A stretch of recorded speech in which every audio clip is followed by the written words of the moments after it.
నేను ఒక్కటే ఆలోచిస్తూ ఉన్నా,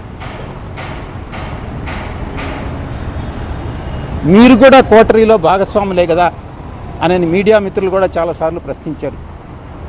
నేను ఒకటే చెప్తా ఉన్నా, సంవత్సర రోజులుగా మీరు నమ్మినా నమ్మకుండా మీరు సెటైర్లు వేసినా నేను వ్యవసాయం చేసుకుంటానే ఉన్నాను.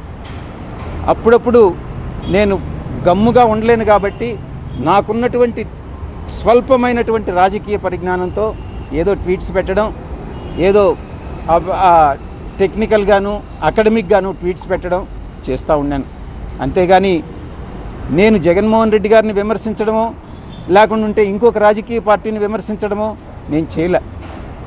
అయినప్పటికీ కూడా జగన్మోహన్ రెడ్డి గారే నన్ను విమర్శించారు. ఆయన నేను ప్రలోభాలకు లొంగానన్నారు. నేను అడుగుతా ఉన్నా, అదే ప్రలోభాలకు లొంగుంటే నేను ఈరోజు లక్షల కోట్లు ఆర్జించుండేవాడిని. నాకు అది నేను నమ్మినటువంటి ఆ వెంకటేశ్వర స్వామి సాక్షిగా చెప్తా ఉన్నా, ఎవరి దగ్గర విజయసాయిరెడ్డి డబ్బులు ఆశించి చేయి చాచలేదు, భవిష్యత్తులో అటువంటి చాచే అవకాశం లేదు అని నేను ఈ పత్రికాముఖంగా తెలియజేసుకుంటా ఉన్నా. జగన్మోహన్ రెడ్డి గారు ఈ స్టేట్మెంట్ విత్డ్రా చేసుకోవాలి. చంద్రబాబు నాయుడు గారు చేస్తున్నటువంటి ఈ హరాస్మెంట్ ఏదైతే ఉందో అది నిలపాలి.